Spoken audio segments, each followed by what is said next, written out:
तो दोस्तों, आज हम जिस व्यक्ति के बारे में बात करने वाले हैं वो व्यक्ति किसी भी कह सकते हैं परिचय का मोहताज नहीं है। अपने आप में एक बहुत बड़ा नाम, एक बहुत बड़ा हीरा, एक नायाब हीरा जो इस देश ने खो दिया।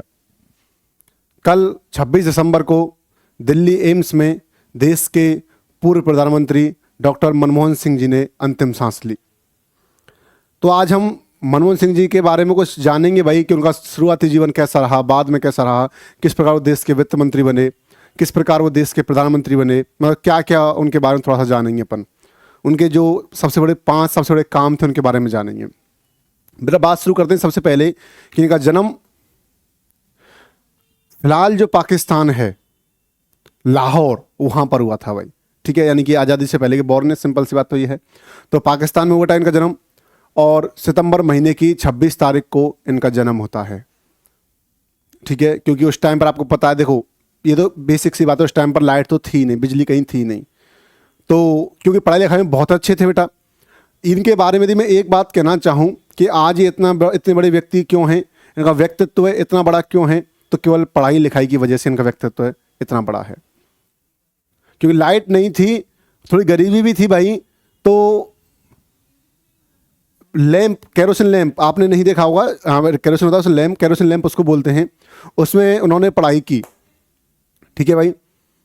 और आज़ादी के बाद जब भारत आ गए थे, लाइट तो तभी भी नहीं थी। तो यानी कि पढ़ाई का जो जरिया है बेटा, वो इनकी सफलता में बहुत महत्वपूर्ण रहा। गरीबी थी, इतने सारे रिसोर्सेज नहीं थे पढ़ाई करने के उस टाइम पर। गलती इनकी भी नहीं थी भाई, गलती देश की भी नहीं थी, क्योंकि देश उस टाइम पर आज़ादी हुआ था, तो इतना रिसोर्सेज देश के पास भी नहीं थे। तो बेटा इन्होंने अपनी यहाँ पर कॉलेज पढ़ाई करके और ये चले गए ऑक्सफोर्ड यूनिवर्सिटी, वहाँ से इन्होंने पीएचडी की।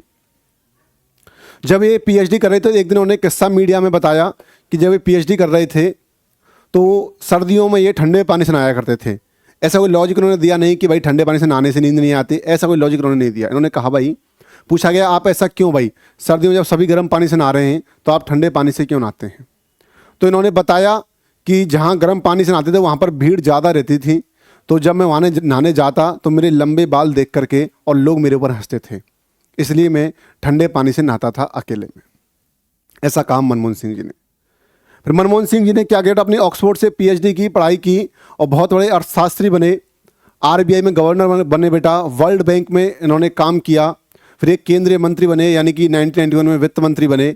फिर देश के 10 साल के लिए प्रधानमंत्री भी बने।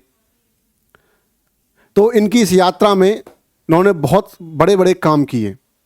मैं सबसे पहले जो कहना चाहूँगा, पहला काम जो 1991 के जो आर्थिक सुधार थे बेटा, वो कर पाना पॉसिबल नहीं था, लेकिन मनमोहन सिंह ने करके दिखाया।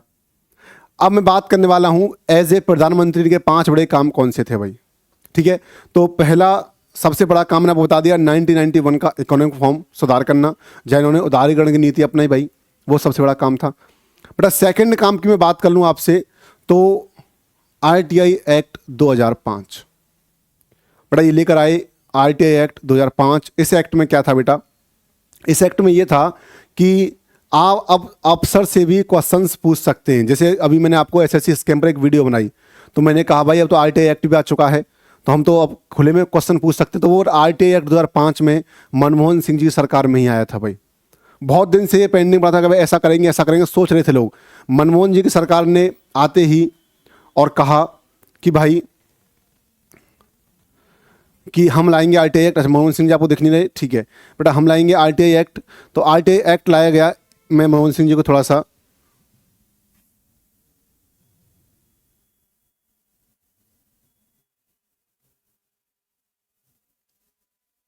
हाँ, तो मेरे बच्चे फिर आरटीआई एक्ट लाया गया और आरटीआई एक्ट से बहुत फ़ायदा हुआ, लेकिन बाद में इसमें मनमोहन सिंह जी की सरकार खुद फंस गई थी।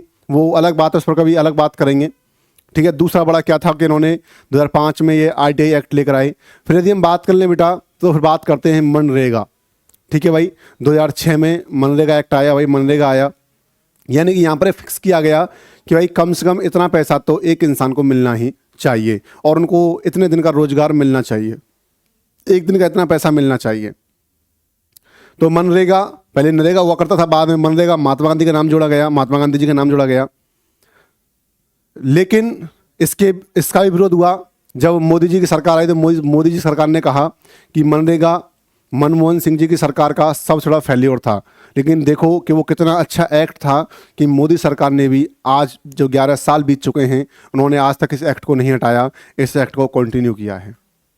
यानी बहुत अच्छा एक्ट था बेटा। फिर हम बात करते हैं बेटा सिविल न्यूक्लियर डील की, यानी कि जब हमारे देश में बिजली का संकट था भाई, क्योंकि बिजली चाहिए थी, तो बिजली आपूर्ति के लिए उन्हें क्या है, डील करनी थी। इस डील की बेटा क्या था, एक उस टाइम की जो कम्युनिस्ट पार्टी थी, क्योंकि 2008 में जब सरकार बनी थी, तो 2009 में जब सरकार बनी थी बेटा, तो बहुमत से नहीं बनी थी, मतलब पार्टियों को तोड़ मोड़ के सरकार बनाई गई थी, बहुमत की सरकार नहीं थी। तो उस टाइम पर एक कम्युनिस्ट पार्टी ने कहा कि भाई यदि आप ऐसा करते हो, डील करते हो, तो हम अपना जो सहयोग है वो वापस ले लेंगे। तो मनमोहन सिंह जी ने ऐतिहासिक फैसला लिया, चाहे मेरी सरकार गिर जाए लेकिन डील में करके रहूँगा, ये डील भारत के पक्ष में है, जिससे कि कभी भी बिजली का संकट नहीं आ पाए भारत देश में। ऐसा किया मनमोहन सिंह जी ने। हम बात करते हैं बेटा कि फूड सिक्योरिटी बिल 2013 की बेटा, कि फूड यानी कि खाना सिक्योरिटी, यानी कि खाने की रक्षा होनी चाहिए, बिल होनी चाहिए, यानी कि आपका खाना आपको मिल सके, अच्छा खाना, कि जो बिल आया फूड सिक्योरिटी बिल 2013 में, तो मनमोहन सिंह जी के शासनकाल में ये 5 बड़े कारण थे।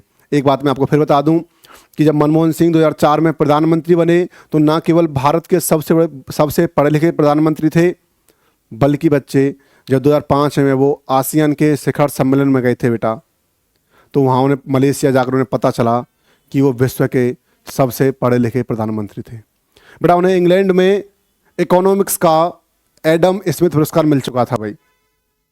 तो यानी कि इकोनॉमिक्स से बहुत तगड़े, उनकी लेगेसी को कोई भी मैच नहीं कर सकता एज ए फाइनेंस मिनिस्टर। उन्हें याद किया जाना चाहिए 1991 के रिफॉर्म के लिए। वो मनमोहन सिंह जिन्होंने वर्ल्ड बैंक में काम किया था, वो मनमोहन सिंह जो आरबीआई के गवर्नर रहे थे, वो मनमोहन सिंह जो गांधी परिवार के अलावा 10 साल तक पीएम रहने वाले पहले व्यक्ति थे, वो मनमोहन सिंह जिन्होंने देश को 1991 के संकट से उबारा था, आज हमारे बीच नहीं रहे। तो बड़ी ही दुखद घटना है ये। 92 ईयर के साल में उन्होंने 92 साल की उम्र में उन्होंने अंतिम सांस ली है। तो भगवान उनकी आत्मा को शांति दे और वो जहाँ भी रहें खुश रहें, और हमारा देश उन्हें कभी नहीं भूल पाएगा। उनकी एक लाइन जो मैं कभी नहीं भूल पाता हूँ, जो उनका अंतिम इंटरव्यू था, उसमें उन्होंने कहा था मीडिया से बात करते हुए कि मेरे साथ इस देश ने जिंदा रहते हुए तो कभी मेरे साथ अच्छा नहीं किया, मतलब ऐसे अच्छा नहीं, मतलब मेरे कामों को सराहा नहीं, मेरे साथ इंसाफ नहीं हुआ, लेकिन इतिहास मेरे साथ विनम्र रहेगा, इतिहास मेरे बारे में कुछ ना कुछ अच्छा कहेगा। तो मनमोहन सिंह जी एक बहुत अच्छे नेता, एक बहुत अच्छे व्यक्तित्व है, अब हमारे बीच नहीं रहे। तो उनको मैं श्रद्धांजलि अर्पित करते हुए और यही कहूँगा कि वो जहाँ भी रहें खुश रहें।